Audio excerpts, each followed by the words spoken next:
Za vaše pravice in predloge, naprimer glede tega, kako bi lahko izboljšali šolstvo ali pa kakšna bo vaša poklicna prihodnost, pa se zavzemajo mladi parlamentarci, ki pod okriljem Zveze prijateljev mladine Slovenije sodelujo pri otroškem parlamentu.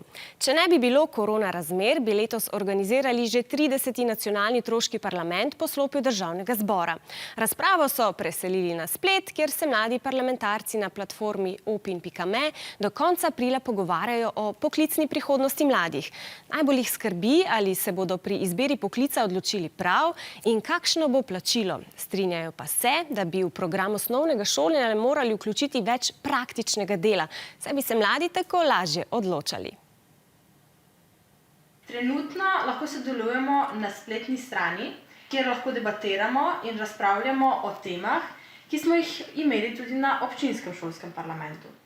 Letos smo začeli tako, da smo učence po oddelkih vprašali, kakšen je njihov sanjski poklic. Spletna platforma opin.me mi je zelo všeč in sem jo že uporabila. Spodbudi svoje razmišljanje pri določeni temi. Ko daš predlog, se z njim tudi nekdo strinja in imaš občutek, da te nekdo posluša, zato mi je zelo všeč. Po mojem mnenju je ta način eden izmed boljših alternativ otroškega parlamenta, zato ker je v bistvu zagotovljena možnost vsem udeležencem, da izrazijo svoje mnenje na eno izmed teh 4 podtem. Vse odgovore smo pa tudi primerjali s tistimi izpred parih let, ko smo si vse punce želeli postati učiteljice, frizerke, trgovke, fantje pa policisti in gasilci.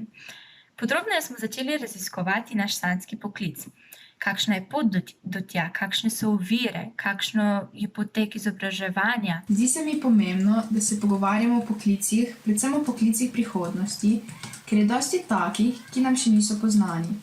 Kljub temu, da se rada udeležujem debat na spletu, si želim, da bi podebatirali še v živo v parlamentu. Je pa res, da me je bilo na začetku kar malce strah dati svoje mnenje, ker nisem vedela, kako bodo drugi odreagirali. Vendar sem potem ugotovila, da imamo vsi podobna razmišljanja in mnenja in da se jih tudi da uskladiti.